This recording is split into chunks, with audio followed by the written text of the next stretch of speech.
Welcome to the Blue Card After Action Reporting System. So we're going to do a short tutorial. This first page that we're going to take a look at is how you're going to start off an incident. So as soon as you click a new event, it's going to bring up an incident. So this will just have your fire department in it where it says B shifter.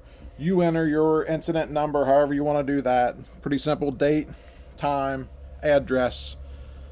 Under initial dispatch information, so battalion or district, where it says edit options here. So in your organization, you're going to have the option to put in there exactly what you want to have as choices. As far as shifts, we got 1, 2, and 3 in there, but that could be adjusted to be A, B, C, A, B, C, D, 1, 2, 3, 4, 2A, 2B, whatever you want there. Again, you have the option there to edit. The initial response, so you could put in there, if you use a 23 system for structure fires, whether it's residential, multifamily, if it's high risk, low risk, whatever, you could make that list out of what does that look like. So you could have options. So those are just really, you click a single option. This place here is where you would just list out all the units that were responding. The building type, we have all the standard building types in there. Here I just typed donut style apartments around a parking garage. A place where you can type in additional information that was received en route. So PD advised working fire, buildings being evacuated. This is a place where you can upload a PDF file. This is for your dispatch notes. So if your dispatch center supplies you like an entire transcript from the event, you could upload that as a PDF file to there. You would just do that by choose file and then find it on your computer and then upload it.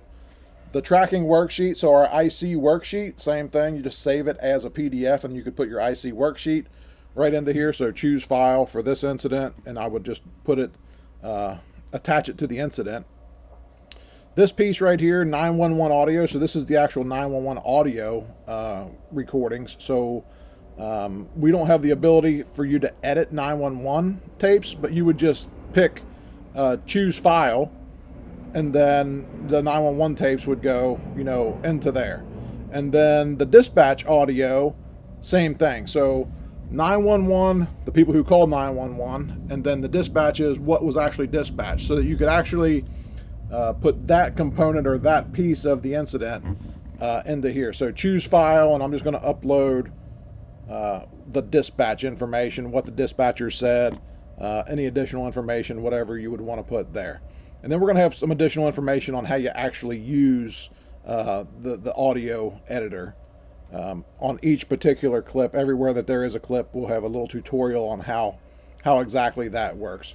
And then a place where you can put fire scene photos or map view. So up to 6 photos, and it can be JPEG or PNG files. So this is the initial page, and there's not anywhere on here that you have to put anything. So all of it is really like what you choose to put into each space. While I'm on this page, I'll just hit on it here, and then I'll hit on it again. So anytime you hover over anywhere where there is a question mark, it will kind of tell you, what am I supposed to do? And then obviously we're making a tutorial for every single clip or every single report page that we have. So the next thing we're going to go to is the initial radio report. So you'll find that tutorial on the initial radio report page.